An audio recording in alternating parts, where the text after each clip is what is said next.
morning, everybody.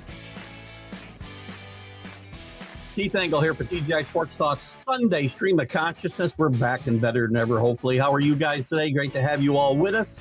We're just jumping over from the big football show here on the McGrath Streaming Podcast Project Network. I guess I should be in there. I don't know. But it's TGI Sports Talk, and we are part of the McGrath Streaming Project. Damn, I'd had it right like 10 times in a row.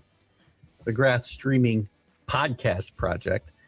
But I had a good time with the fellows this morning. Good morning to all of you watching on Facebook, YouTube, Twitter, wherever you may catch us with the groups later. I apologize to some of the groups. If you're not seeing the show, it's because Facebook has been doing some weird stuff with my shows. I have no idea why, and they're not showing up on some of the groups. So overall viewership has been down a little bit the last 10 days or so. I don't think through any of our efforts. I think that's through Facebook and their fascist ways. But anyway, our favorite groups are certainly scrolling at the bottom. As always, John Gonzalez from the Sports Authorities, Greg Rawlings from America's Pastime to Love for Baseball, Flo and Can over there at Bottom Line Sports. Check out their podcast. They do some great stuff. That show does broadcast live on Let's Talk Sports, where we still have DDH, thumbs up, and Mac McGrath, thumbs up to you. Let's Talk Sports, still going strong. Dan Harris started it up. Tanner D doing a good job keeping that rolling. Ken Krause over at Golf Bud, Sports of All Sorts. And quick shout out to Ralph Williams over at RW Media. Ralph does some great stuff out of Ocean City, Maryland. Kind of Pittsburgh focused, but a national footprint, specifically the Sports Corner, every Tuesday from 4 to 6 p.m. Eastern. And I'll be on with tomorrow morning with Jack.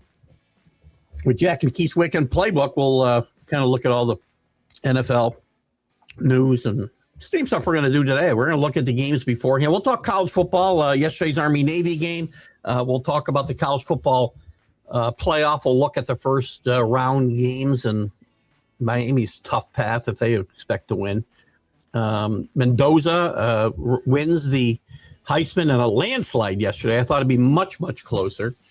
First Indiana Hoosier to win.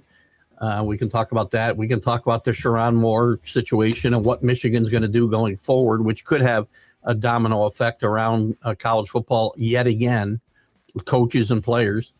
The NFL, Phillip Rivers, the big story this week, and they've got a tough game with Seattle. Phillip Rivers looks like me in a football uniform right now, quite frankly, and I'm not sure this is going to work out well. Well, we got some big games, including my Patriots and Bills facing off with the Bills trying to cut that division lead, the Chiefs trying to stay alive, and some other big games we can certainly talk about today. What are the other big games today?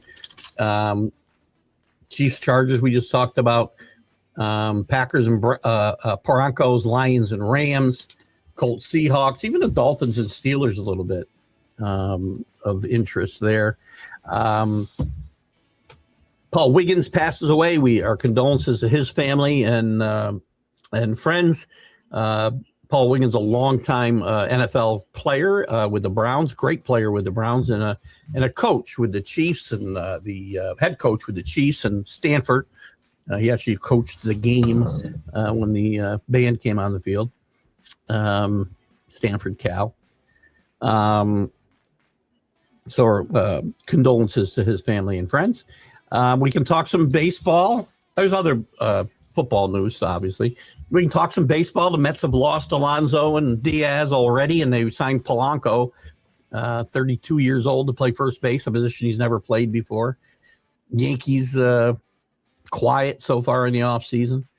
The NBA, San Antonio beats OKC, who's now 24-2. Tremendous start for this team. Detroit with a great start. The Knicks 18-7 under new coach Mike Brown. They've always struggled to start the season, including very successful seasons under Coach Thibodeau. But a good start for the Knicks in a new system and a new coach. But it's your show. Let's see who's with us. You guys take it away. Good morning, Danny Fuller. Danny up bright and early for the big football show this morning at 5 a.m. his time.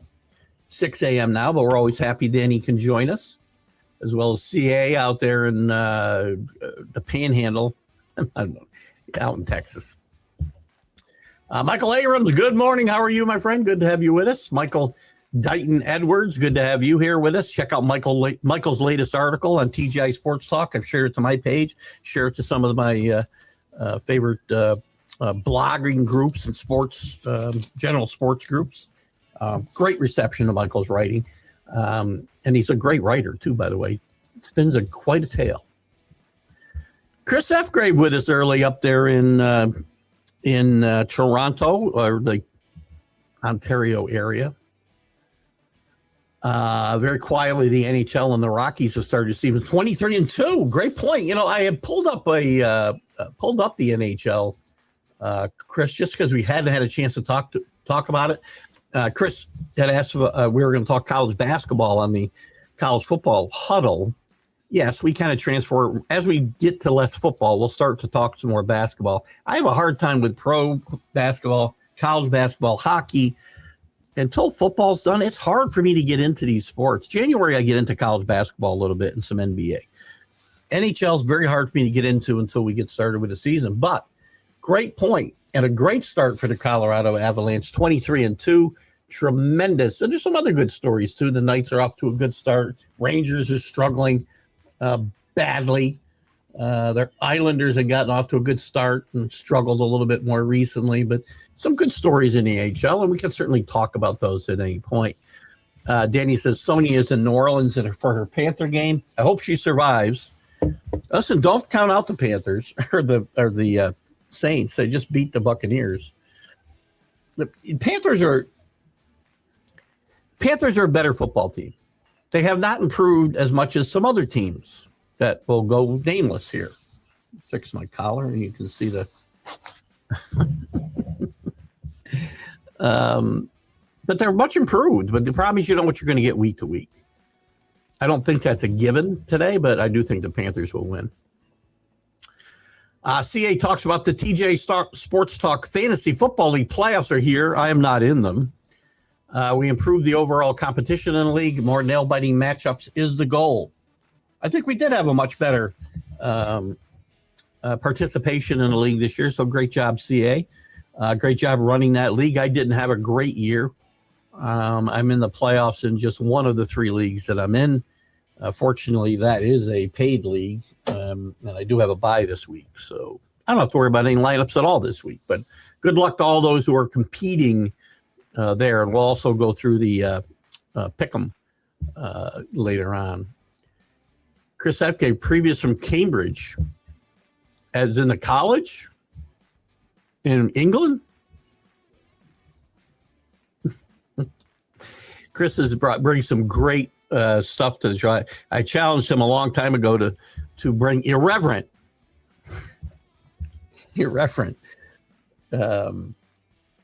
pieces to the show that we can chat about. And he's done a great job of that. At one point in time, we were talking, and I used the word irrelevant. It's not what I meant. I do malaprop now and again, as you likely know if you've watched this show even once. But we have a lot of fun. Kenley Jansen is knocking on Lee Smith's door on the all-time saves list. Is he? Does anybody think Kenley Jansen, and this is the problem with relievers, right? I don't even know where Lee Smith stands these days because other than Mariano Rivera, I think closers are very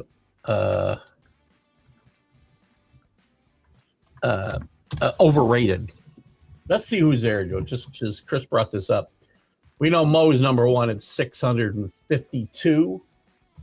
Where is Lee Smith? 478. Kenley Jansen has 476 saves. Wow. I never would have thought it. Wow. He's only two behind Lee Smith. But they're not getting any further because Hoffman, I don't think Hoffman and Mo will ever get caught, quite frankly. Couple things. I'm going to start off with college football a little bit. until you guys have more comments to pull me away from it. Well, there's one right now. Kenley Jansen converted catcher to Paul. He's not going to be a Hall of Famer. I don't think. Oh, I got to tell you, it is hard to get in the Hall of Fame as a reliever. It's not easy, even though Mo's the only all-time unanimous pick. I'm just looking at his overall numbers here because they're in run average and such. I mean, that guy's, he's better than I would. I got to give him more credit, I guess, than I am. It's so easy to get saves today compared to years ago. Mo had the same advantage, by the way, although Mo did pitch a lot of, 4 or 5, 6 out saves. Nobody pitches that now. Nobody comes in with men on base. When I think of great relief pitchers, I still go back to Goose and Sparky. Guys who came in the 5th inning. I think relievers are underused or incorrectly used. Your game isn't on the line all the time in the 9th inning. Sometimes your game's on the line in the 4th and 5th inning with the bases loaded and nobody out. That's when I want my closer in there. That's when I want my guy. If he's that important, he ought to be in that spot, not with a 3-run lead in the 9th inning. Right? But anyway, congratulations to Kelsey, and he will be probably a potential Hall of Famer. My favorite submarine sandwich toppings. Blue Jays sign 2 Kent Tekulves. I'm a Mike's. I don't know if you guys know Jersey Mike's. I like Jersey Mike's. I really do. It reminds me of Mike's Submarine. We had Mike's in the Submarine and Neba's we had when I was a kid in Amsterdam, New York. And it's very similar.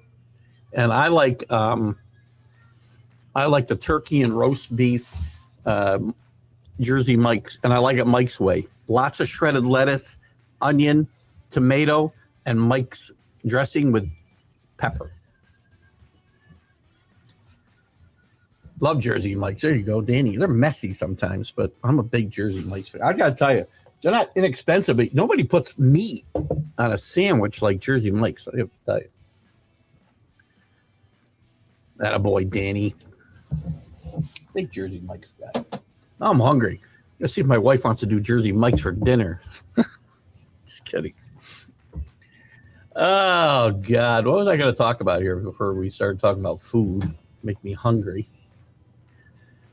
27 pounds. 27 pounds. I haven't had the best week this week. I've put a couple of pounds on the last few days. Been a little sloppy, but we'll get back on it after. Today we'll have, 4 or 5 light beers, and we'll get back on our regimen here this week before the holidays hit. My goal. College football. Thank you, Danny. Mendoza wins. First, very emotional speech last night. I thought this was going to be a closer race between him and Pavia. They both had great seasons, very close numbers-wise. I think playing for Indiana, being Indiana's best season ever in its history. I think it's fitting that he's their first Heisman Trophy winner. He had his Heisman moment against Penn State. Pavia had some really good moments as well. But I think Mendoza wins. It's funny because Pavia is not going to get drafted in the next draft. Mendoza will get drafted early. But this is a horrendous quarterback draft. I mean, I keep saying it. And John Gonzalez from the Sports Authority sent me a message about Arch Manning. And I agree with him 100%. If Arch Manning was coming out this year, and he's not, Arch Manning would be a number 1 pick in the draft. He'd certainly be the first quarterback off the board because the guy I think has the most potential going forward is Dante Moore. And I'm not putting a lot of stock in that either. I think Moore and Mendoza could have decent careers. But here's the top 12 guys. Dante Moore, but Mendoza, Ty Simpson, Nussmeier, who got benched. The kid from SC, Malvia, I'm not sure if he's coming out. John Batier, I don't know that he's coming out. Lenore Sellers, we found out yesterday, is going back to South Carolina. Klubnik was awful in his senior year. Sam Levitt, not that big. Pavia, I don't think he gets drafted, quite frankly. If he does, it'll be late. Sorsby out of Cincinnati, no. Carson Beck, right behind all those guys. But congratulations to Mendoza, a nice Heisman win. We had Army Navy yesterday, so we had some good stories yesterday. CA says the PDA, no public displays of affection on the show. World Championship started on the 11th, runs through New Year's in the final now for £1 million. I don't know what that amounts to in dollars. Where are they playing that, by the way? College football, 10 days, but the past 2 years, it was the past 2 years or so that led to the past 10 days. Well, in Sharon Moore's case, it was the past 6 years, 7 years, because apparently his nonsense that he's been pulling, married, 3 children, but the guy's been a pig since 2018 at a minimum. This should put to rest, by the way. We had this conversation come up a little bit on the Wednesday professional show that, this was Michigan's way of finally getting rid of the last remnants of the Harbaugh legacy. And this was just that, not fire. We didn't know all the details, quite frankly, at the time. And the details that have come out here should tell you that this guy should not be the leader of young men. Or the leader of anybody. You make your own decisions in life. Some things are more tragic than others. This is tragic for his family. This guy made his decisions, and all of them were bad. And it's very unfortunate. The guy's on top of the world as a coach of the winningest college football program in history, and he can't keep it in his pants. I'm sorry for the crude remark, but that at the end of the day, that's all it is. And now he has nothing. Now he's fired for cause. They don't have to pay him a nickel. He's going to lose his family. He's lost his reputation. He'll never coach at any major level again. We're a very forgiving country in a lot of ways. And there are people saying that Harbaugh's going to hire him. Harbaugh's never hiring Sharon Moore. Never. And now Michigan has got to find a coach. We've already passed and I think you'll see a coach here well before Christmas, probably in the next week to 10 days. That's Christmas. Before Christmas, you should see a coach because we've already passed the early commitment. They got to find a way to keep Bryce Underwood in the fold. And you've got the transfer portal on January 6th. So happy to see Army Navy go well yesterday. Quality game. Mendoza is a quality kid. When I say he shouldn't get drafted early in this NFL draft, it's got nothing to do with his character, I can tell you. He's a smart kid. He's a smart quarterback. He plays well. He looks like a quarterback. But I don't think this is a bad class and somebody's going to overreach. But congratulations. He deserves this. Great college quarterback. This takes nothing away from his accomplishments in college if he were to fail on the professional level. I say this all the time. The Army Navy was an exciting game, I thought, yesterday. I did bet Army yesterday, +7, so I was happy with the outcome. They played hard. They played very hard. Hessam, the quarterback, matched Horvath. Horvath didn't play as well as he hadn't played in other games, but the Army defense was tremendous. And I've never seen a fortunate bounce like I saw that fumble that he had going for the first down right at the end of the game, 3rd down and 1, I believe. They went for 4th and 1 at the goal line to go ahead by 1. And then they had this fortunate bounce back into. I've never seen a guy prone to the ground, have the ball outstretched like this, lose it, and have it bounce right back into his hand. But a great game. And listen, true amateurs out there, the only ones still playing just for the love of football are these two teams. And I will say again, I say it a lot. If you haven't read John Feinstein's book, A Civil War, go get it. Kindle, you can probably get it cheap. It's been out for a long time. It follows the cadets at Army and Navy for a year leading up to the Army-Navy game, and it's a great, great read. As I said, Can, good to have you with us. Can from the Bottom Line Sports podcast. Great job that him and Flo do. Mendoza's a worthy winner. Pavia had his own moments, but I think the fact that Mendoza played on the number one team in the country, who's never finished number one before, at least at the end of the regular season, never had a Heisman winner. So they have their best season in their history. They get their first Heisman winner. I think the story is wonderful, and Heisman is all about great stories in my mind. Think back to John Cappelletti. I thought he gave a really great speech too last night. Very emotional. Pavia, in his own way, deserving. And Jeremiah Love was the third place. I was surprised it was such a blowout, quite frankly. I thought it'd be much closer when I looked at some of the straw polls that I'd seen from The Athletic and places like that. I think Mendoza's going top 5, quite frankly. I don't think he should. Yeah, I think we know my take on quarterbacks. We reach way too often for quarterbacks, but there's a couple teams desperate for quarterbacks, and Mendoza will get picked way too soon. I think all of these quarterbacks I just mentioned a minute ago, Can and the rest of you, I don't think any of them are better than late first round, second round picks. You can wait on a quarterback here. Don't reach. There's better players at other positions, and most of these teams that are picking early have lots of needs other than just quarterback. So I don't know that he had a great year. And I was promoting Pavia too, but the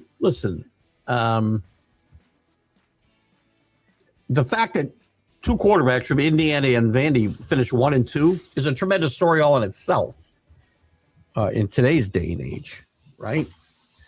Do I think he deserved it? Sure. But I think Mendoza does too. It's very similar to the AL MVP race. I think you had two guys that you can make an argument, either one of them, and I wouldn't argue with you. If Pavia had won this award, I wouldn't have been screaming. And I think Pavia, I do not think he gets drafted, quite frankly. And if he does, it's going to be very late in this draft.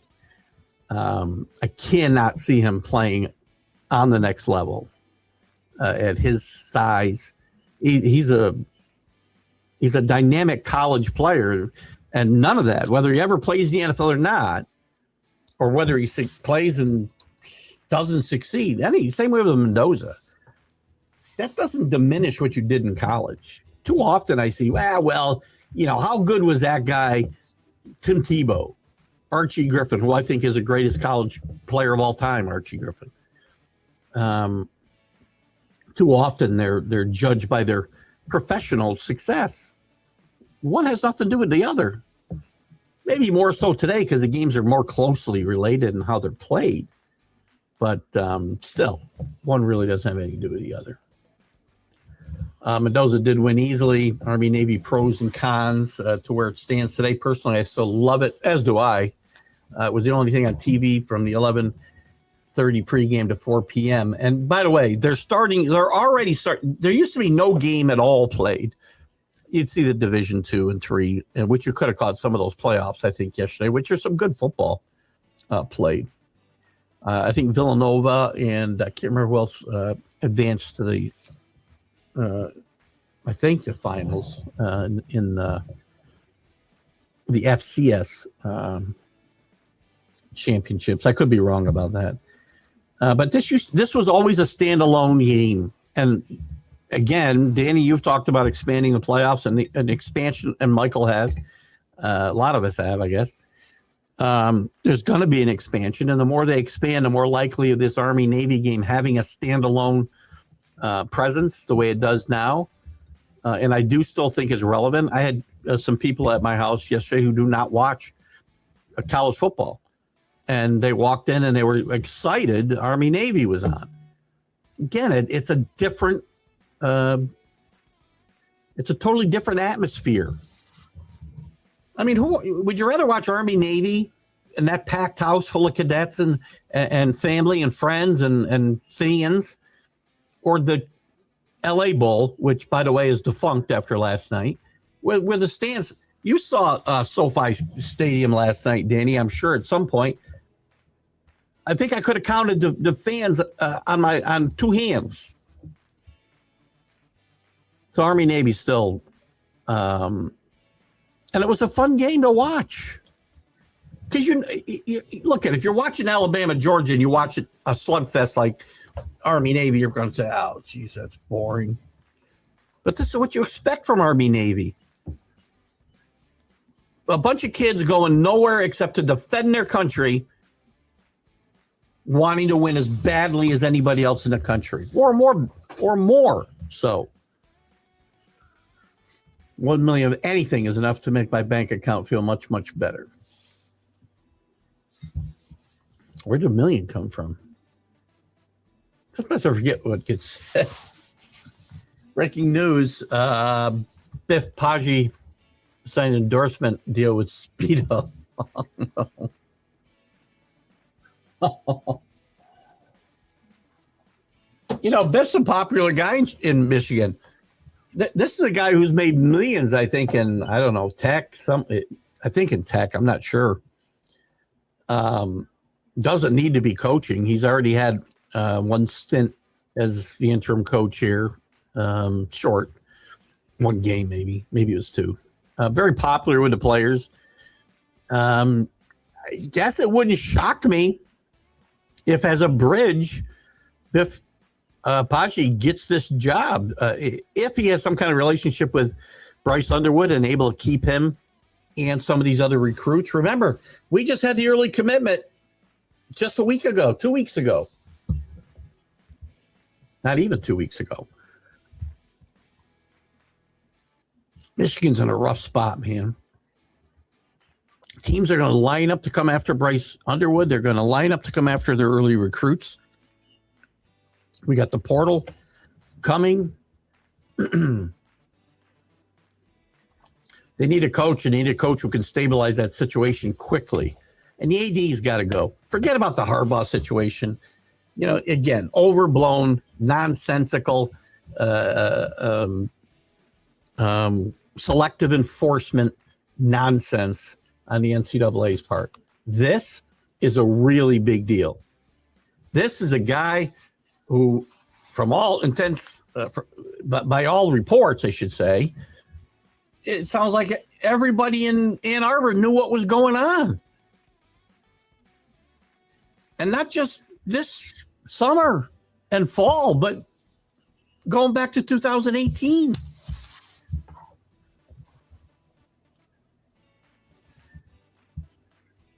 Anthony Mason, great Nick, great call there. A happy heavenly birthday to Anthony.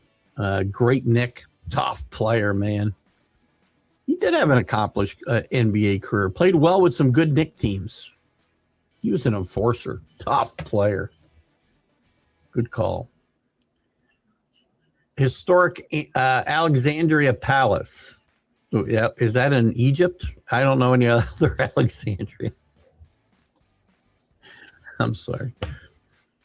Is that in Egypt? I don't know. Where exactly is that? Michigan fan here, as we know, ashamed of us more. He should be. Sad for him as a human being. More sad for his 3 daughters and his wife. I agree 100%. And again, I don't know what goes on behind closed doors. You know, who knows? I feel bad for his daughters for sure, and his wife most likely. In today's day and age, it's just been going on since 2018. Maybe she knows. I don't know. Probably not. Probably not the extent. And then to flip out. I mean, now that it comes out, you know, that when she broke this off, he didn't stop calling her, and He was stalking her. She brings all this evidence after lying all summer. She brings all this evidence. I'm sure she's got fired. I don't know. We'll have to find out. Rick did ask that question the other night. I still don't know.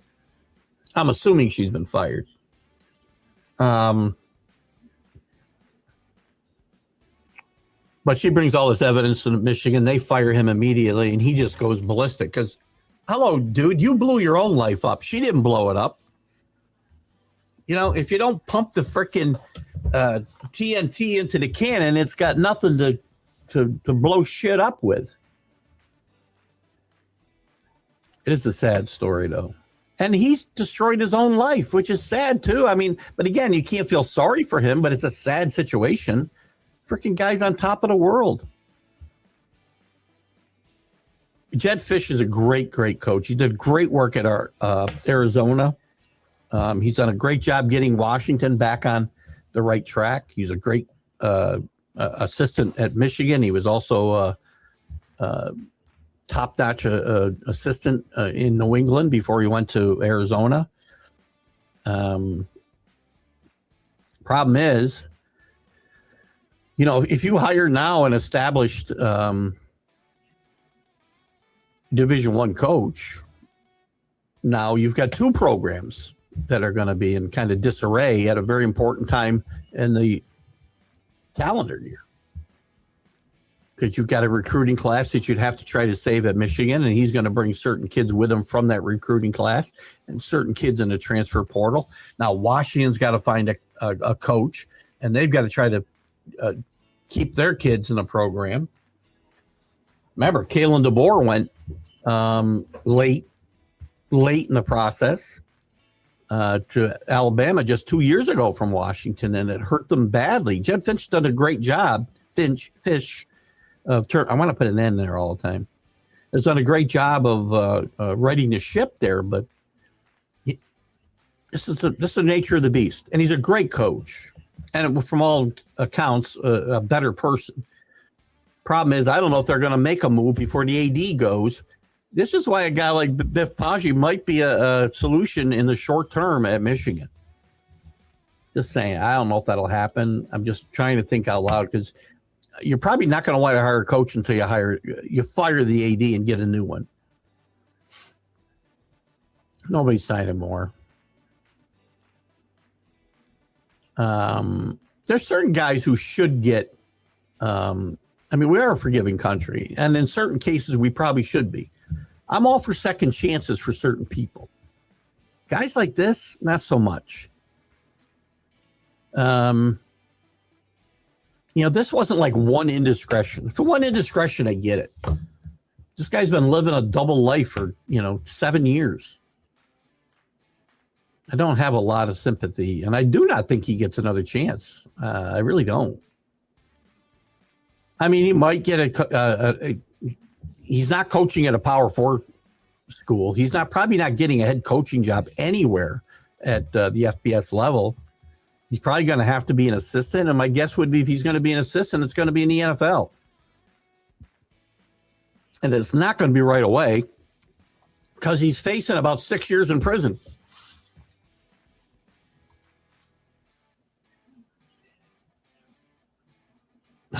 Canseco makes a strong point about not being a power hitter. Not being a power hitter in the major leagues. He spent most of his youth being groomed as a pitcher until he got injured and converted to outfielder. Obviously, Jose Canseco's brother, Ozzie, much less accomplished. Since Notre Dame's Love lost the Heisman this year, Freeman and AD have announced a new agreement with the American Athletic Club that future Irish in the top 25 consideration will automatically be included in the Final Four. That's pretty funny, Michael. By the way, speaking of Freeman, his name is again circling the NFL. I've thought for a long time that Marcus Freeman would be a lifer at Notre Dame. I don't think he takes another college job ever. So forget that, Michigan. You could do a lot worse than Marcus Freeman, by the way, but I don't think that happens. I think if he does go, it will be to the next level. And I think with this exclusion and things, even with the NCAA giving them their little, by the way, it didn't happen after the fact. Let's be clear. Because again, I was wrong when I reported this myself. I think it might have been last Sunday. I might have posted it in the group chat first that the NCAA had this agreement with Notre Dame that if they finished in the top 12, they would not be left out of the playoff. That agreement was signed last spring, not after this passing over of Notre Dame. I do think this passing over of Notre Dame and their refusal to potentially join a league might influence Marcus Freeman about staying at Notre Dame and considering pro options. The Giants are interested. Why you'd want to get yourself in that mess, I have no idea. But he is reported to be on their short list of candidates. And he will surely be on other teams' list of candidates. But it's just a situation that bears watching. James Madison should be Division. They shouldn't be Division 3, Dan. It's a little rough. FCS, I can see, right? Which is where they came from. They've only been, remember, this team's only been at the division, the FBS level, I don't know, 7 years? 7 or 10 years? I'm not going to disrespect JMU. They did play an FBS schedule. They didn't play any top 20 teams. But listen, this is a well-coached team, and Division 3 coaches from Division 3 teams don't often go to the Big Ten and win it when your team that you're taking over hasn't won in 80 years an outright conference championship. So they're doing something right at JMU. Just saying. And their coach is now your coach.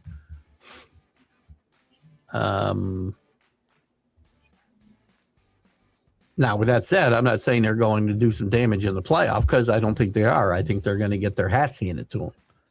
I think Tulane does as well. There are more people at Jersey Mike's in Toledo than at SoFi Stadium for the Gronk Bowl. It's not the Gronk Bowl. Oh, God. Gronk Bowl. That's a good one. No more Gronk Bowls. No more LA Bowl. They folded. They announced they were folding before the game last night. Too many bowl games, right? We argued this the other night. Nobody's watching them. I turned that game on. It was 31-3.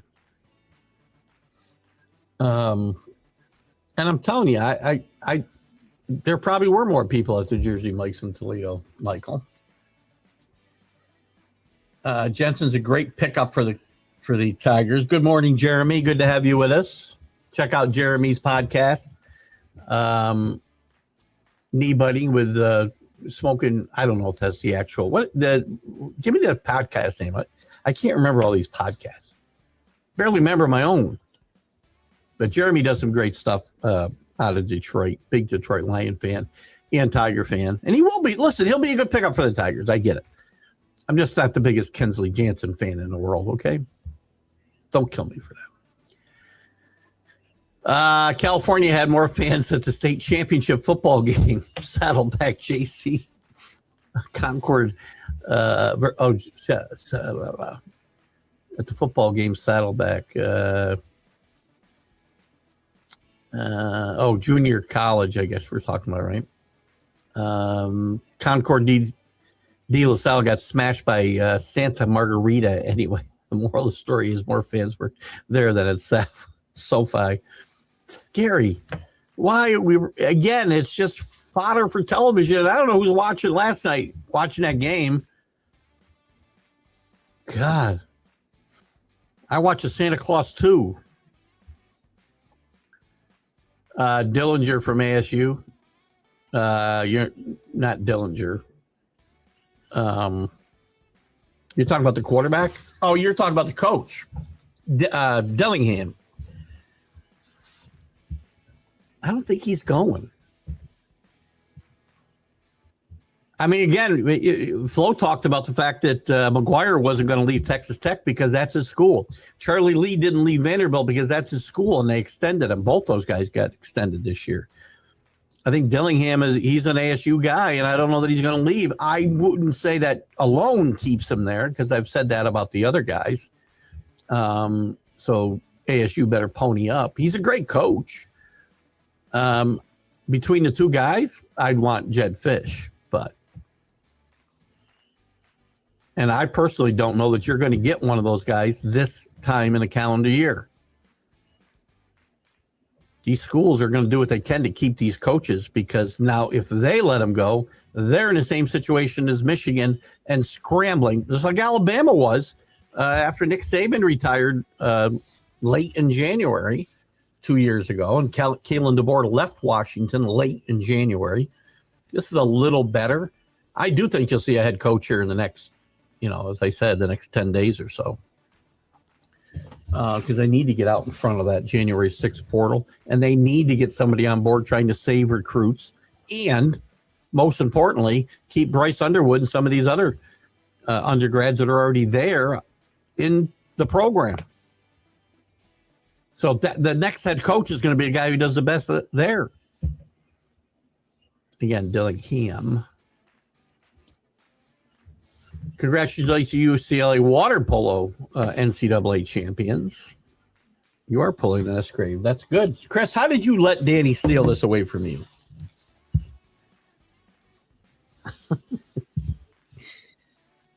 Listen, this is the thing with the Pac-12 breaking up.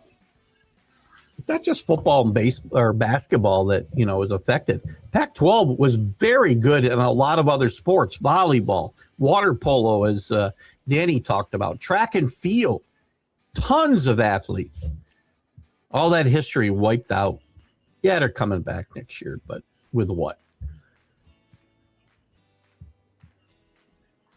Yunari Kawasaki player played for the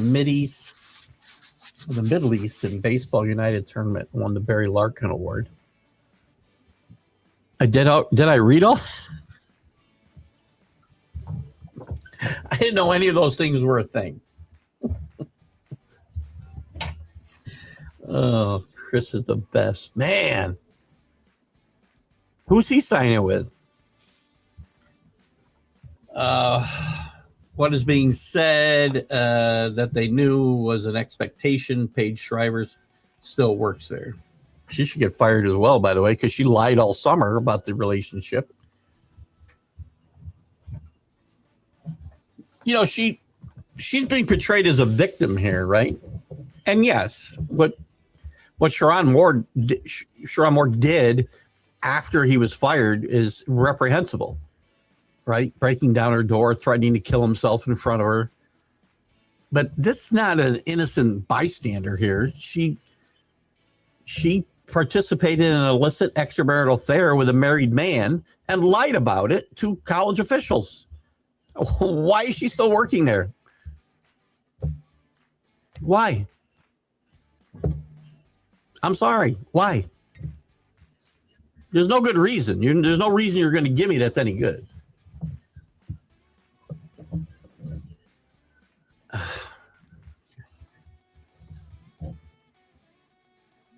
Moore didn't get fired until all this came out. Moore wasn't getting fired. You really think they were going to fire Sherrod Moore unless this came out? This isn't an excuse to fire him. I think listen, from the outside looking in, Jeremy, Sherrod Moore didn't do a horrible job in my mind. You got a true freshman quarterback. Would you go 9-3? When your last 8 games the year before, when they had lost 14 guys or whatever to the NFL?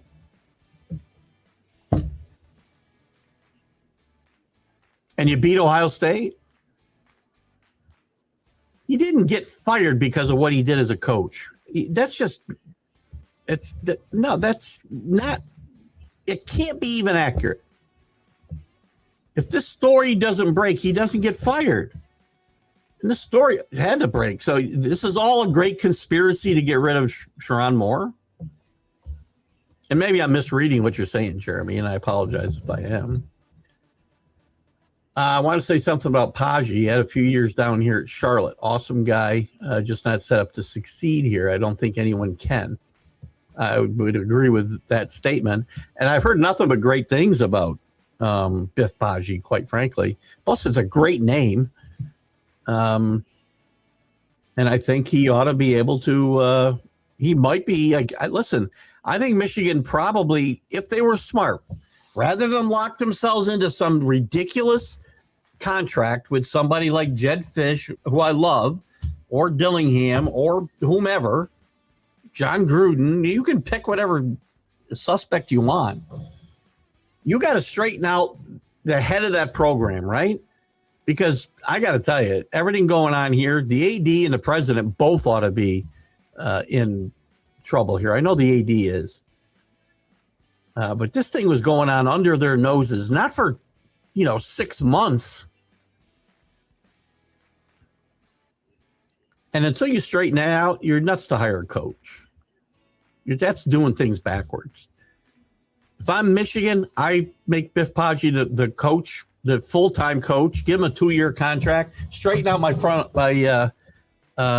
leadership at the AD and maybe even higher, and then go from there. Vic, you're not going to need to sign Vic Paggi to a 10-year contract. He's 67 years old. He's going to be happy to have the job. And by all accounts, he's got great character. It won't happen because it makes too much sense.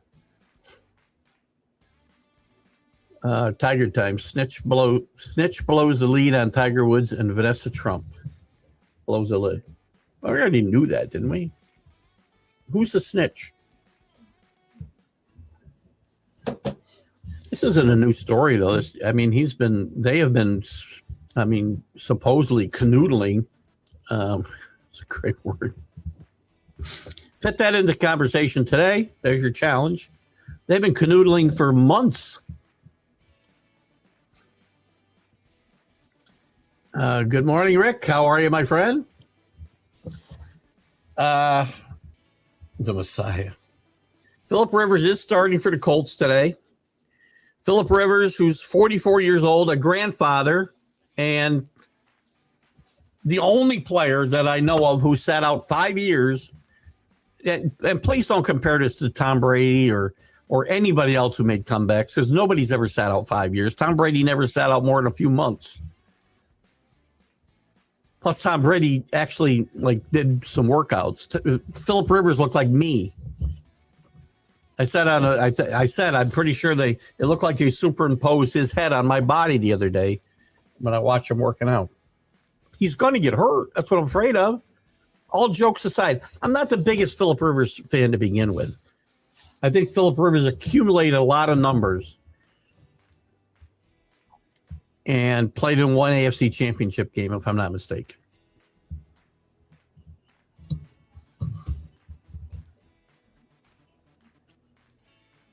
Had a decent years last year with the Colts, but he was immobile then.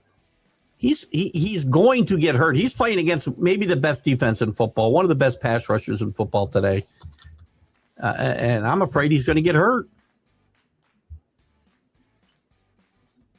This Max, this is, you look up desperation in the dictionary. This situation should be plastered there as an example. I believe Riley Leonard or even Rippon, who they signed for third string, would be better options than Philip Rivers at this point.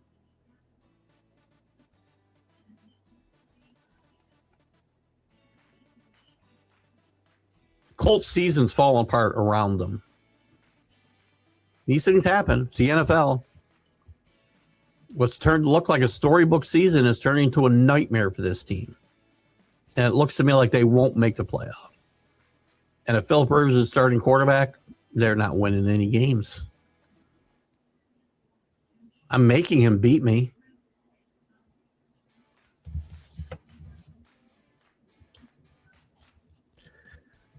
Darts is a UK game, and PDC is overwhelmingly owned by Barry and Eddie Hearn. Barry made his wealth in boxing. Matchroom is opening a stateside office to focus on darts, etc. in the USA in 26.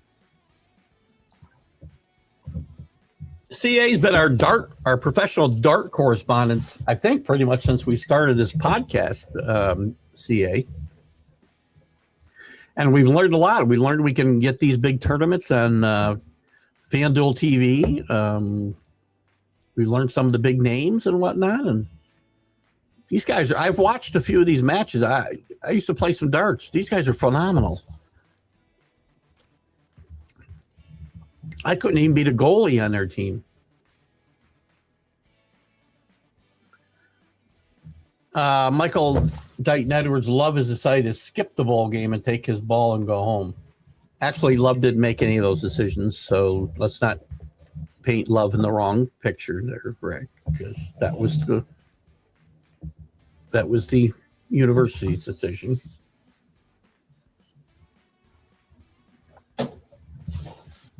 Shameful, by the way, not for any other reason than, to me, they blow a perfect chance for underclassmen to be able to practice for 3 more weeks. That's the big deal here. I understand Notre Dame doesn't need whatever pittance they're going to get paid, but whatever bowl game they go play in. If I'm not mistaken, they were going to get pitted against Texas in the Pop-Tart Bowl. Might have been fun.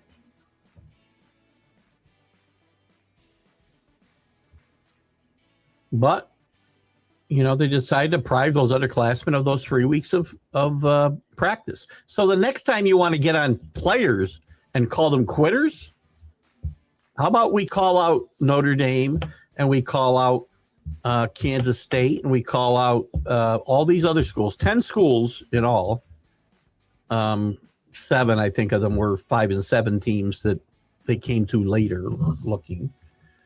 So 3 teams said no to bowl games that were picked for bowl games. Let's call them out, right? Let's not pick out the kids. I'm starting to understand the kids. The bowl games, why are you playing them? Nobody wants to play them. The teams don't want to play them. The coaches or the players don't want to play them. Some of them do. Kids at Washington apparently wanted to play. I guarantee the kids at Navy and Army will want to play in their bowl games.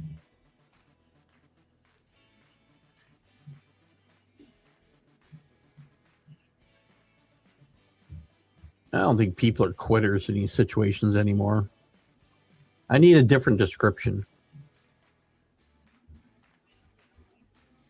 And the Notre Dame AD, go play in a league.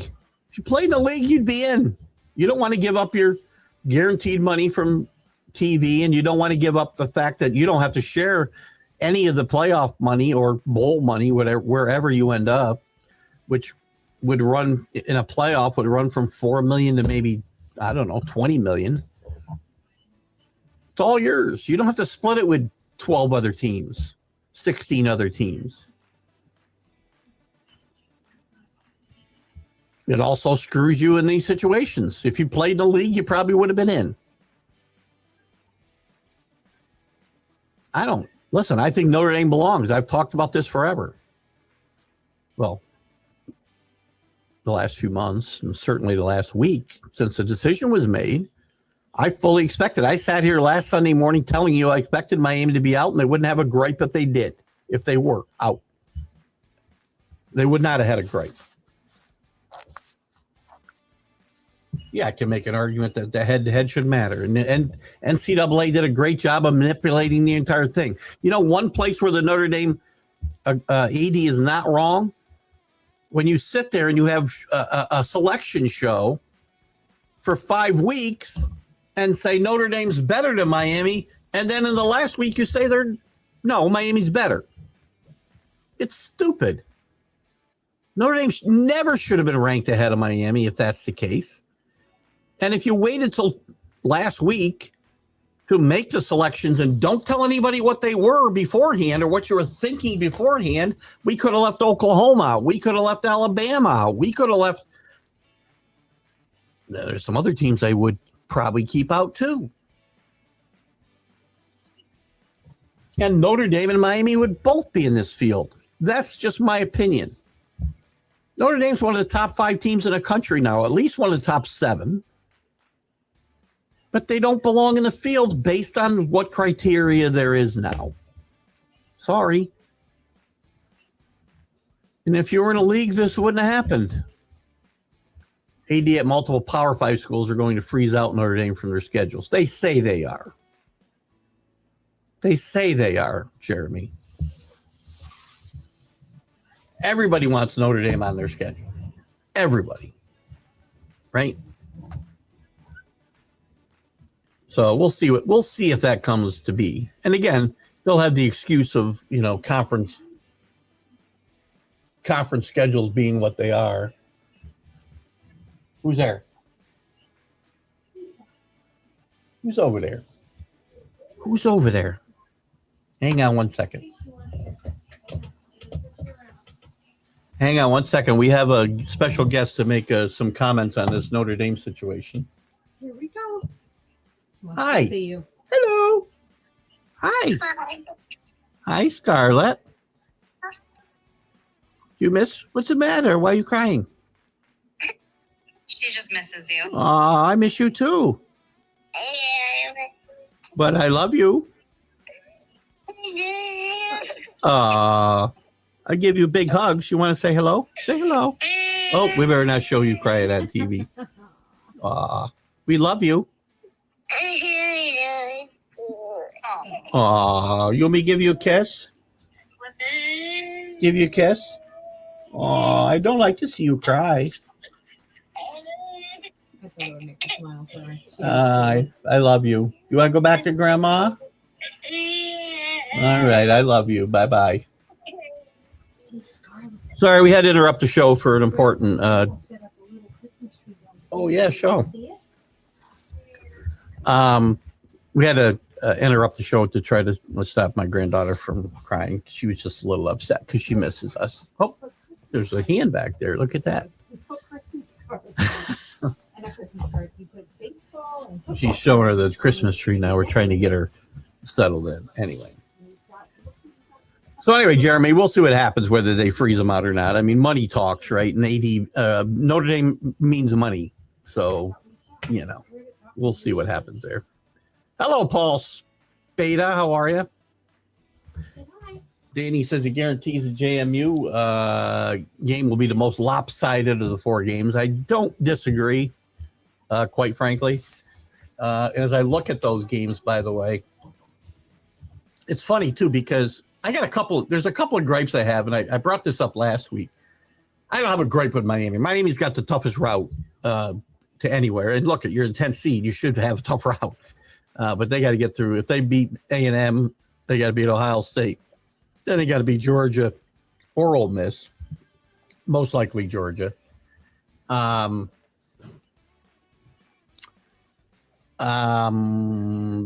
biggest gripe is Indiana gets the number 1 seed. And tell me what, and then I'll give you a couple of picks here too that you guys can chew on. What's the advantage of being a number 1 seed here? Again, because you have no chance to play the 10, 11, or 12 seeds. None. You got to reseed these teams. If Miami were to win, they should get Indiana, or if Tulane. I mean, if Tulane should win, James Madison's going to play Oregon, and they are going to get creamed, by the way. Who's Tulane playing? Let's say Tulane upsets Ole Miss, which is a rematch, by the way. They played earlier in the year. And Ole Miss beat them up pretty badly. A couple of years ago, though, Ole Miss either lost to Tulane or had a very, very close game with them at home. But Georgia would get Tulane, not Indiana? That makes no sense. Again, I'm not saying it's going to happen. First round games next week. Oregon, I'd love to just destroy James Madison, by the way. Bama and Oklahoma. As bad as Alabama played that last game, maybe the last 2 games, I like Alabama only because Oklahoma's offense is putrid. John Mateer, overrated or needs help. Ole Miss should roll over Tulane if there's going to be an upset. No, not going to say that. Ole Miss rolls over Tulane, and the upset would be Miami over Texas A&M. I don't see that as a huge upset. 10-7. I like Miami right now in our pool that Paul set up graciously. Thank you, Paul. I do have Miami winning it all. Heart, not head. My head says Ohio State's favorite here. Chris says, UCL, I can never say this guy's name. Puig still playing professional baseball. Cleaned up his act, but he's kept catching up with him. He's well past being able to play, though. Where's he playing? Mexico? Middle East? Where is he playing, Chris? Hello, Matt. How are you out there in Orange County, California? Go Chargers. I do like the Chiefs today. Danny wanted me to pick the Chiefs, and he probably knew where I was going. The time to circle the wagons for the Chiefs. I like the Chiefs to get it done today. Some of the bigger games. I'll give you my we're going to go through the in fact, we'll do it in a second. Let me try to get caught up on some of these. Best Christmas movie. I love Elf. Elf's one of my favorites. I got so many. A Christmas Carol, very good. I like the George C. Scott version myself. Wonderful Life's a great movie. Elf is becoming one of my favorites. I never watched the Santa Clauses before I met my wife 10 years ago. And I actually like the first two Santa Claus movies a lot. Tim Allen's one of my favorites for a lot of reasons. They're very good. Four Christmases, underrated Christmas movie. A Christmas Story, great Christmas movie. We went to see a musical done by a local review, if you will, here at Cohoes Music Hall the other night. It was fabulous. The kids were awesome in this, and the adults too. But it was very, very well done and a lot of fun. It may indeed be Dillingham. Fitch says no. Jeremy, if not, I kind of like the rumor of Gruden getting hired. You know what? Gruden comes up for every job mentioned. John Gruden's not going to Michigan. I don't think. I think it'd be a great fit. I think Gruden would be okay in college, but the guy's got all pro experience, basically. If he coaches again, I think it's in the NFL, and I don't see him going to Michigan. Notre Dame's a place that, if for some reason, it's the only college job I've ever really thought there goes John Gruden. And that would take Marcus Freeman leaving, obviously, and I don't know that that's going to happen. Canoodling. There you go. Fit that in a conversation with your wife later. Let me know how it goes.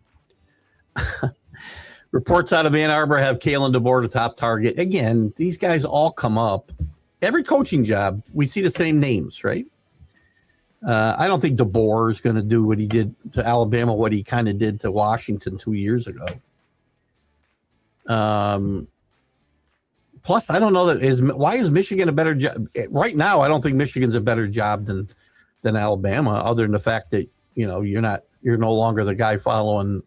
A lot easier to follow Sherrod Moore and Jim Harbaugh than it is to follow Nick Saban. But I don't think that's going to happen. I think Fish is a much better candidate. I don't think Dillingham's going anywhere. And I do like Paggi, quite frankly, in the short term. You need some stability right now. Stability is the most important thing. Whatever you do, and I'm assuming from what I've read that Paggi has a pretty good relationship within the structure of the team, the coaching staff, the players, most importantly, the undergrads that are already there. I don't know about the recruits that may have visited already. But keeping what you have in place is probably the most important thing right now, including the recruits that have already committed and the kids that are already there. And to me, keeping Paggi might be the easiest path to more stability. And I think with what's going on there right now, this is a lot different than when Harbaugh left 2 years ago.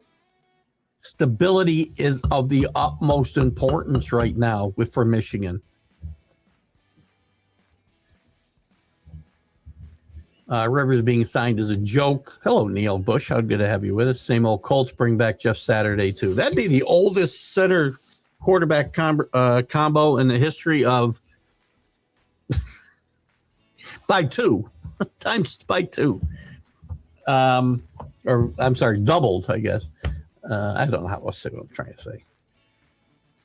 I fear for Phillips Rivers' life, quite frankly. I mean, I hope he doesn't get hurt badly. I'm not joking when I said it looked like his head on my body. Paul, yo, Paul. How are you, buddy? Good to see you, Neil, by the way. Neil did win. Congratulations to Neil if you're still there. How far behind am I? Can't be that bad. Not bad today. Congratulations on winning the college football pool. Neil Bush, the South Carolina fan. I'd like to say congratulations on Sellers coming back to next year to South Carolina, but I'm not sure if congratulations are in order or not. Rivers in 2007 lost to the New England Patriots in Foxborough. He was hurt. Quite frankly, toughed it out, but won the AFC Championship game. Thank you for the call out, Danny. Knew somebody pick up on that crumb. Michael says he sent more the hyperlink to employment ops at Dollywood. He can serve dipping dots to the masses. Clean up his life. I don't know if I'd want him giving dipping dots to my kid. Hello, AC. Good to have you with us.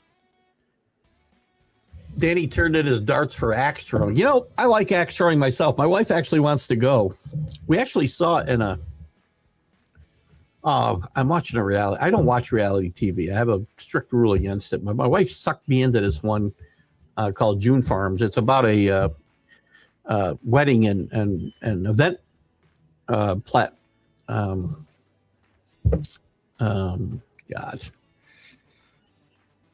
What's the word I'm looking for? Wedding and event location. How about that? Not the word I'm looking for. Right here near us, not 20 miles from us. And it's really pretty interesting what this guy has done on 120 acres up there and built these fabulous wedding and event venues outside, inside. And it's quite a thing, but I started watching it, and there was a piece where they took somebody. There was a date between two of the employees because we have to have dating, of course. Which I don't watch reality TV, but they went to this axe throwing place where I'd been actually for a event for a team building exercise when I was working. I took my team there, and we had a lot of fun. And my wife wants to go, so we're going to go on a date night axe throwing very, very soon. So a lot of fun. Targets are now Vic and no more.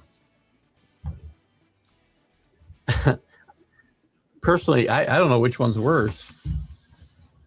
Matt, who obviously has some affection for Phillip Rivers, says, let's go Phillip Rivers. I'm hoping he wasn't coming back unless he was ready. Does he look ready?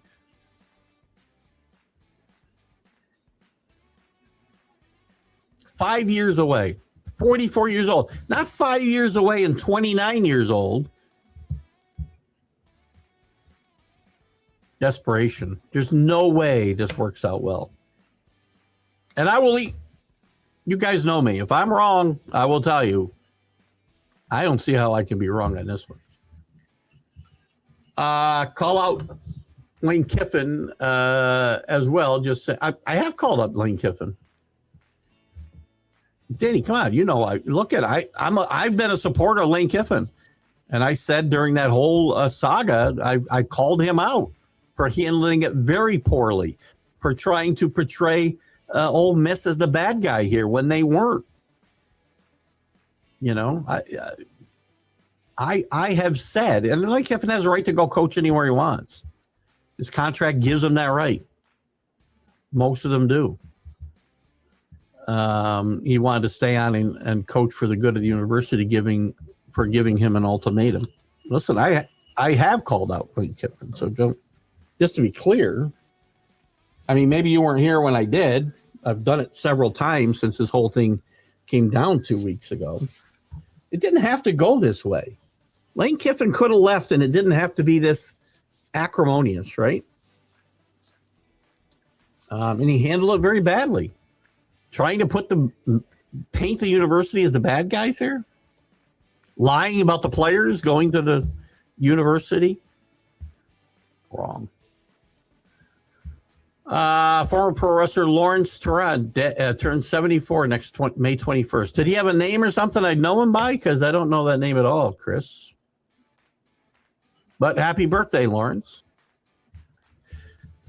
The selection committee was and is a farcical joke. Please read my last article. Please. Yes,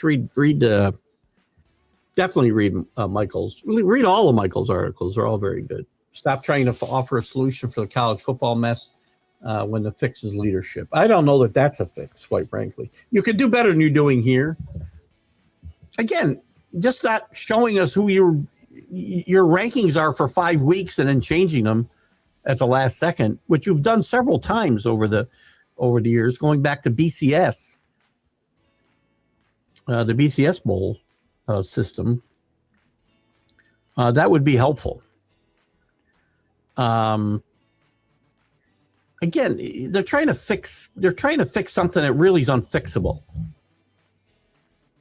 We all thought, including myself, that this playoff was going to be a wonderful thing. And it hasn't been terrible, right? Yeah, we're picking a champion on the field. That's what we want.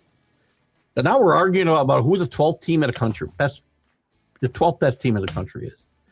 As I said, I'm getting ready to say, let's go back to the old bowl system and we just vote for it. And then I only got to argue who's over number 1. I don't have to argue about who's number 12. 3 lost Notre Dame. 3 lost Alabama or Oklahoma should have been left out for Notre Dame. I agree, Neil. I think both of them should have been left out, quite frankly. I don't think either one of those teams belongs in. You want to look at resumes, go look at Oklahoma's. Where's their signature win? Texas? Miami's got better wins than that. Notre Dame doesn't have that signature win. That's their problem. The problem is the eye test says they're one of the top 5 teams in the country. I'm sorry. Watch them play. It's not always who you're playing. It's how you're playing. And maybe teams will freeze them out, as Jeremy said. The ACC certainly looks like they want to go nuclear on Notre Dame. But are they really willing to forfeit membership of the ACC for 24 other sports besides football? I don't know. Where are you going? No other league is going to take you unless you bring your football team. Nobody.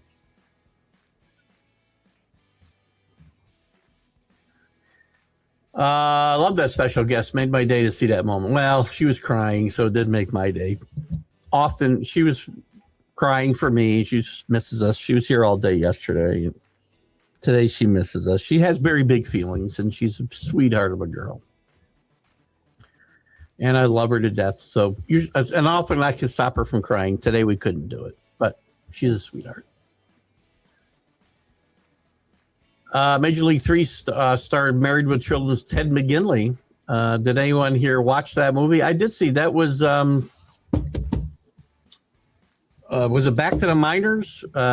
Because the star of that movie was Scott Bakula, if I'm not mistaken. Chris, help me if I'm wrong. Corbin Burnson, also from the original Major League movies, was in it.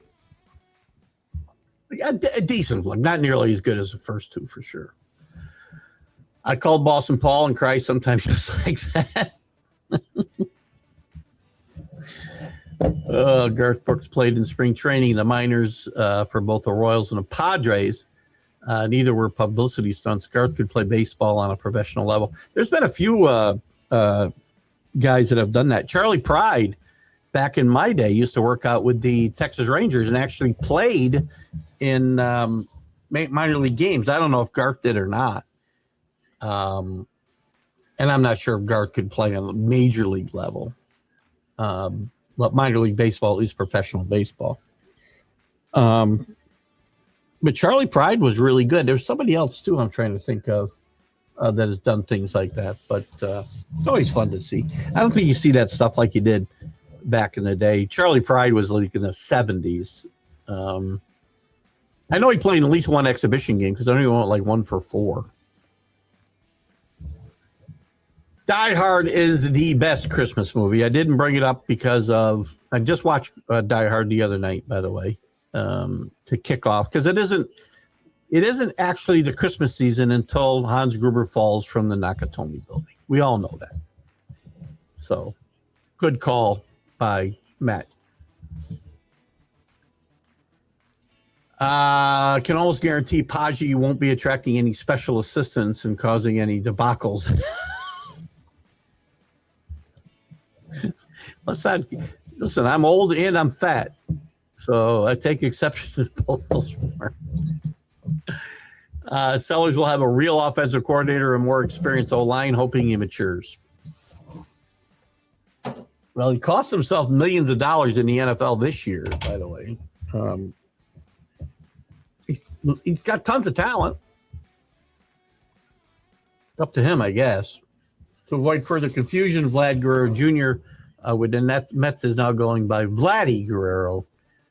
Not too much to report. He's only 19. Well, they call Vlad the other Vladdy too. Change his name. Venue. Jesus, thank you so much. Jesus, God. I think it's easy getting old. Venue. I got several people. Linda, thank you. Venue. If you haven't watched it, it's on Prime. And that location, if you haven't watched June Farms, it's really cool. We watched the first, I think there's only one season, I'm pretty sure. Interesting guy. The guy who owns it owned like 15 different restaurants, bars, Wolf's Beard Gardens, which was huge here in upstate New York. Sold them all and bought this place, I don't know, 7 years ago. Quite a while ago now. Very good, though. You did watch it, Dandy. That place is like 20, maybe 30 miles from where we are. I think I can get fast, probably 20. Beautiful area where it is. And I keep watching the show to see if see people I know. I think that's why I watch it. Philip Rivers has been throwing with his high school team and coached to the playoffs. How does coaching in the playoffs help him, Matt? Or you're not Matt. Sorry, you're Jeremy. And I've been throwing a baseball, a lot for the last 65 years. And I don't think I'm ready to go play professional baseball. And I realize I never did, so it's a little bit different story. 44 years old, hasn't played. And by the way, how many guys, let me ask you a question. How many linemen and linebackers were hitting him during these throwing sessions with his high school team? It's not going to end well. He looks like Steven Seagal trying to get a legit action hero after 135 pounds of gainage.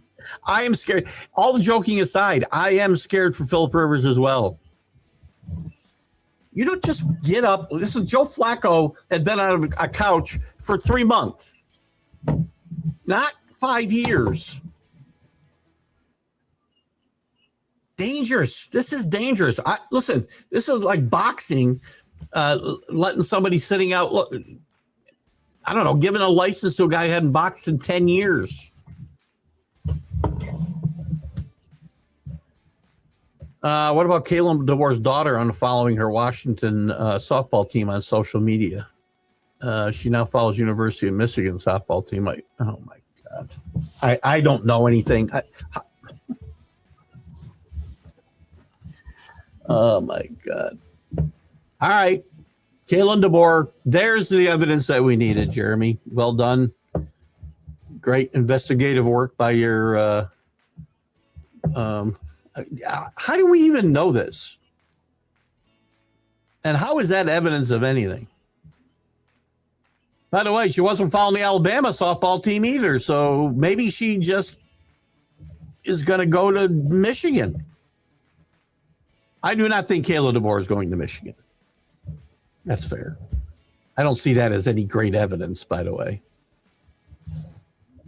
Gosh. I was like, oh, well, so-and-so put his house up for sale. He must be going. He must be leaving town.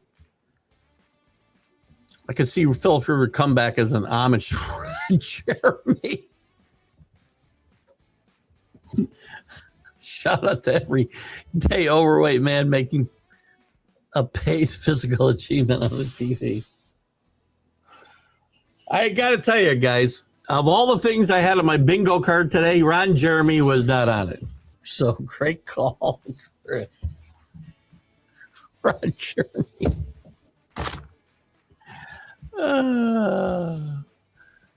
I saw all of the what? What? Oh. There was only the three. Well, I don't know. Maybe there was more. I'm right that Scott Bakula was a manager in that Major League 3, wasn't it? Back to what was it? Was it back to the majors or back to the minors? Chuck Connor, the rifleman, MLB pitcher turned actor. Good call. I think, if I'm not mistaken, Chuck Connors also played with the Celtics. Right or wrong, people? Help me out. If I don't get an answer, I'll look it up. Die Hard is the most important Christmas movie. You'll get no argument from me there, Jeremy. I get a lot of argument in my own family. I'm the only one who believes this. They keep playing a clip of Bruce Willis saying Die Hard is not a Christmas movie. Well, I'm pretty sure his current affliction must have taken over at that point in time. I mean, no disrespect to Bruce Willis. Die Hard is a Christmas movie, and it is the most important Christmas movie because we all know Christmas season does not start until Hans Gruber falls from the Nakatomi building. This isn't hard. We got the baby Jesus. We got Hans Gruber.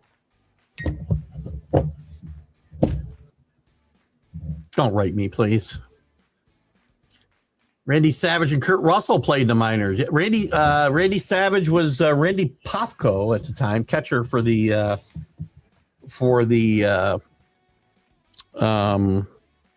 in the Cardinal organization.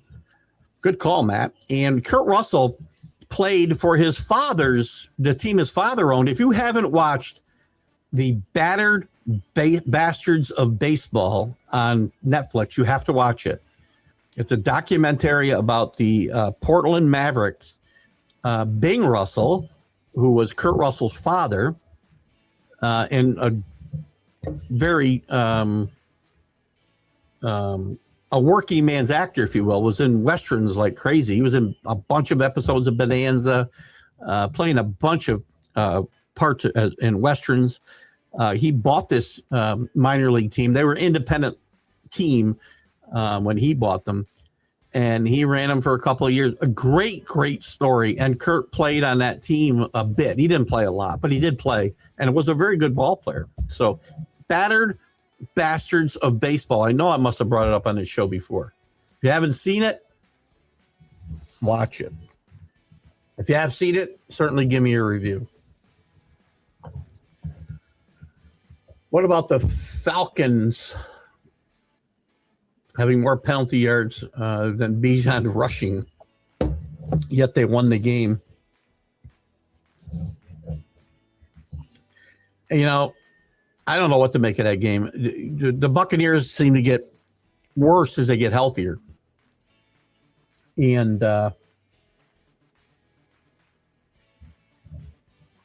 sorry, I got distracted by a happy birthday to Dick Van Dyke. Happy 100th birthday to Dick Van Dyke yesterday, by the way.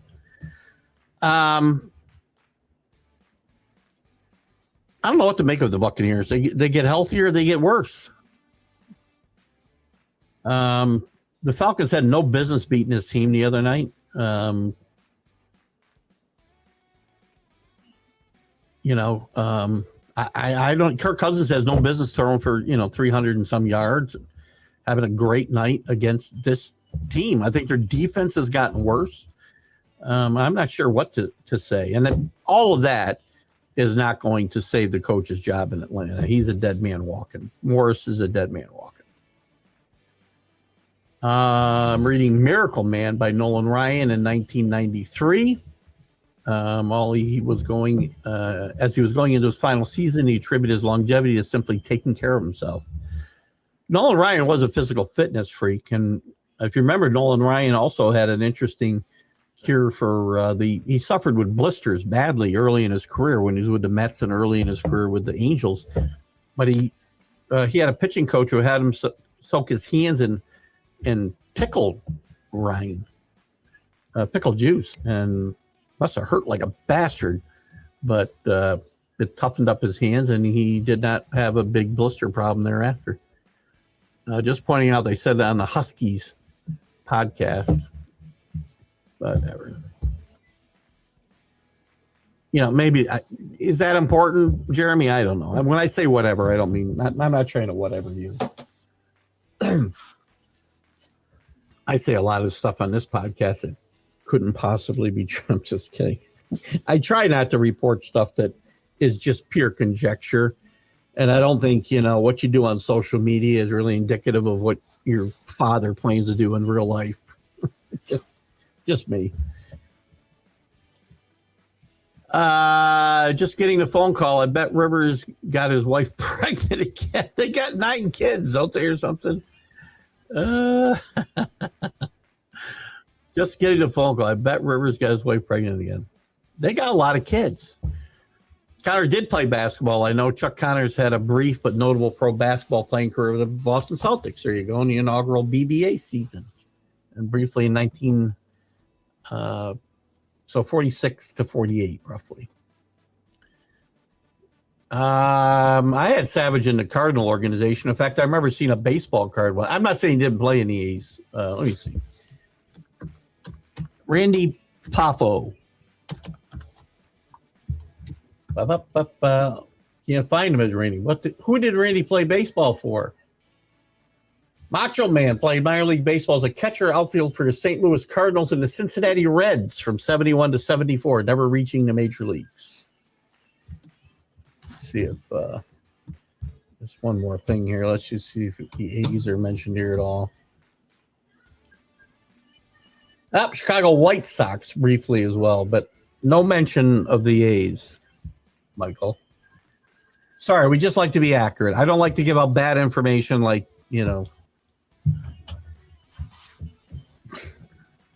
I don't know who anybody's following on social media, though, to tell you that.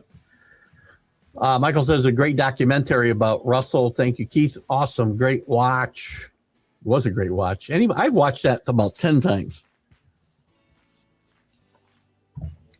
There you go. Michael already caught it. Cardinals, Reds, and briefly with the White Sox. Kyle Pitts was awesome. Great call, Jeremy. He had a career. That's a game everybody's been waiting for Pitts for like 3 years. Highest tight end scoring game of the year in fantasy football history, according to ESPN. Really? That's saying a lot. I'm not going to say they're wrong because I don't track those types of things, but great call. Pickle juice is just a great cure for dehydration. Interesting. I can't drink pickle juice. I love pickles, but pickle juice. I like accuracy. My picks are on a 493 clip, so not accurate, but I do in my writing. You are pretty accurate, by the way. Michael, I can honestly say, and there could be something that was wrong. I don't know. I can honestly say, reading all of your articles, that nothing's ever stood out to me as like, oh, that can't be right. So great job. Read Michael's stuff. Good stuff. Anyway, well, we got a little lull in. Well, we're going to go to about 10:45. I'll give you my picks here. And here's our leaders, by the way. And we'll give you the leaders in the TGI Sports Talk NFL Pick'em. To date, right now, Danny has moved into the lead at 142. Rick is behind him at 138. The Sun God is at 136. I don't remember who the Sun God is. Kenny hanging in there at 135. Poppy's picks are a generic ESPN. I can probably figure out who that is if I look at the managers. 132. TGI Sports Talk is 131. Probably no chance. So few weeks, so many people to pass. I'm 11 behind. Paul is right behind me at 129. Bo is at 1280, which I didn't make picks on his thing again. Fantasy World Peace, which is Michael at 126. J Train down to 125. Drew is at 124. And Sonia is at 124, tied with Drew for last place. So there you have it. Here's the picks for this week and my own selection. These are not for betting because I don't know who I'm betting because there's no spreads involved here. I'm taking the Bears over the Browns. Pretty much a no-brainer. The Bears not a good performance against the Packers last week. Still a bit up and down. This is a young football team. 9-4. We know what that means. Playing for a playoff spot. I like the Bears. Although the best player in the field is certainly going to be Myles Garrett. I like the Bengals over the Ravens today. The Bengals really hurt themselves last week, but still not eliminated because 8-9 might still win this division. Still not eliminated. Run the table. Go to 8-9. I would not be shocked to see 8-9 win this NFC North. Plus, I don't want to see the Ravens make the playoffs and give the Patriots some kind of fits because Lamar Jackson, who played much more like Lamar Jackson last week in a loss to Pittsburgh, much more movement around the pocket and scrambling. I think the Ravens have tried to keep him in the pocket to keep him healthy when he's been on the field. They did open it up a bit. As Danny heard earlier, I did take the Chiefs. And am taking the Chiefs at 6-7. Their backs have been to the wall, but their backs are more to the wall now. I'm taking them simply because they've been so good. They're at home. If they weren't at home, I would not be taking them in this game against the Chargers. Sorry, Matt. But I think there's one last gasp in this Chiefs game. Get to 7-7. See what the landscape looks like. They still got a chance to sneak in the playoffs as a wild card. It's very slim. Running the table is what's needed. Winning home games is where you start. Chiefs have been very good at home over the years. One of the bigger home field advantages in football. I like the Chiefs. The Patriots and the Bills. Somehow the Bills are favored by 1.5 in this game because people obviously are not watching football who put these lines out. I take that back. The lines are there for one thing, to get as much money bet on both sides of the game as they can. You give me Patriots, give me the points for the Patriots anywhere right now. I will take them against anybody. And I don't often bet my team, and I only bet them when they're getting points because I don't ever want to be pissed off when we win and they don't cover. So when the Patriots are dogs and they are good right now, and I think you guys know me. I think you know that I don't sit here wearing rose-colored glasses and tell you that my team is going 17-0. My team's going 162-0. I tell you when I think there are problems, and I'm not saying this is a perfect Patriot team. The weapons around Drake May could be better. This team is getting better most every week. They need to get healthier. Now, that's the problem. The offensive line's banged up. They got some injuries on defense. But Travion Henderson now has become a real weapon. That was the silver lining to Stevenson being out for a few weeks. The team's taking better care of the football. Drake May gets better. He's the most accurate passer in football, especially throwing the ball downfield. This is going to be a one-score game. Patriots win this game late. Giants over the Redskins. Is anybody going to be watching this game? I'll take the Giants. Danny might be watching this game. Eagles, who have got all kinds of problems. Nick Sirianni, I think, is on a hot seat there. This is a coaching. There's too much talent on his team to let the egos get in the way. And when you do that, coaching has to take over. And he has not. He's a coach. I've said this many times now. Nick Sirianni is a really good coach when things are going well. And good coaches are good coaches when things are going well. Great coaches are great coaches when things aren't going so well. And I don't think Nick Sirianni's that guy. And I think Nick Sirianni is going to be in big trouble if the Eagles fold like they did 2 years ago. And it's starting to look a lot like 2023 in my mind. With that said, I do think they beat the Raiders and Kenny Pickett today. And Pete Carroll may be one and done in Vegas. I'll take the Jaguars over the Jets. Jaguars, not just me, a lot of us keep riding the Jaguars. It's not for real, but here they are 9-4 and leading their division. The Colts are collapsing, the Texans and the Jaguars are on fire. And speaking of Texans at 8-5 now, get the Cardinals. They're going to go to 9-5 after starting the season 0-3. Could be a tough team to play in the playoffs with that defense. I'm going to take Green Bay going into the mile-high atmosphere of Denver. Part of this is a heart bet because I want Denver to lose and keep the Patriots in line for the bye and home field advantage through the playoffs. But this is going to be a matter of, I think, two good defenses and a quarterback who makes the least mistakes will win this game. Rams and the Lions. Sorry, Brian. I just can't see any way the Lions are going on the road and beating this Rams team right now. Really good defense. Matthew Stafford at 39 years old having an MVP caliber season. This is a good football team. Maybe the best team in football right now. We'll see. The Panthers going to the Saints. I don't really like the Panthers because I don't know what team's going to show up from week to week. This team could very well go to New Orleans and throw up a stinker and lose. But I don't see that happening. I think the Panthers stay in first place with that Bucs loss and a win today. 49ers over the Titans. The Titans are no good. Probably going to end up with the number one pick again this year. 49ers in a tough race with Seattle and with the Rams in that NFC West. The best division in football, hands down.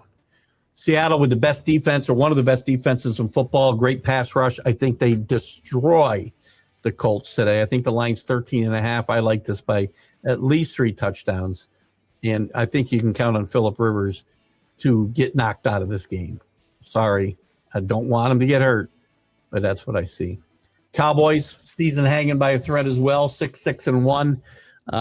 Good job of bouncing back here. I think a pretty good coaching job by Brian Schottenheimer. A win is essential, and I see it happening against the Vikings, who played pretty well last week, and so did J.J. McCarthy. And the Dolphins resurging at 6-7, going to Pittsburgh. I'm going to go against the trend here and take Miami to beat this Pittsburgh team and keep that AFC North on a pace to go with an 8-9 winner.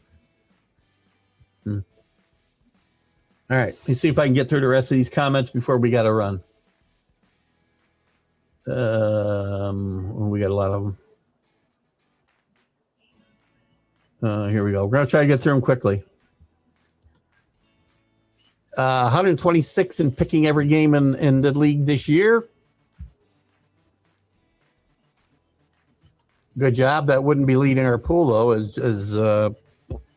as I said, Danny's at 142. Great job, but good for you, Jeremy. Thank you, Michael. PSA, my picks are tainted. I missed a week when I was in the Dominican.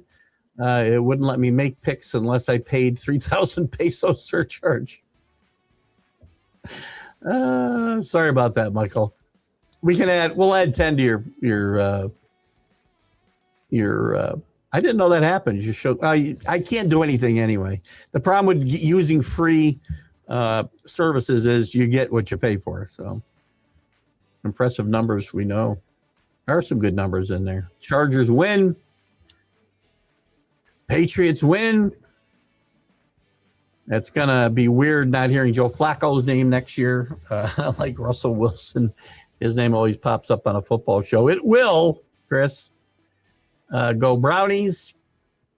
Home underdogs win any percent of the time versus the spread. I have no way to check that today, but I'll take your word for it. And I'm a big home dog bettor. I would think there's some bad teams that might skew that number a little bit. But I'm a big bettor of home dogs. I love home dogs when they're good. Yes, sure, CA. Not sure what CA said. Peace to you, Michael, as well. Thank you for being part of the show again this week. I'm glad you guys enjoyed it. I always have a great time. Sirianni's losing the locker room. It looks just like 2023, doesn't it?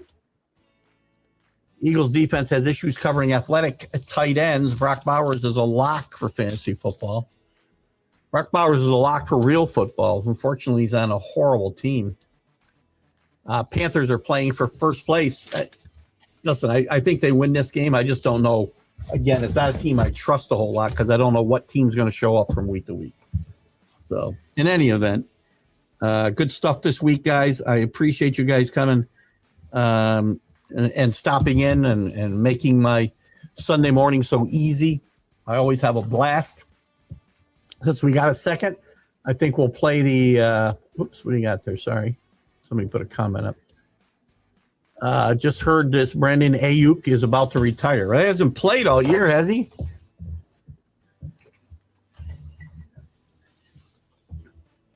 This guy's good to have you with us this morning, Scott, by the way. I'm not a little surprised about Ayuk. I mean, he's an interesting cat. But we're going to wrap it up with that, guys. I really appreciate you being with me. For that, hopefully we don't hear this later. Have a great week. I'm going to be back. Jack and Keith Weekend Playbook. See you later. Bye-bye, guys. Let's go, Patriots.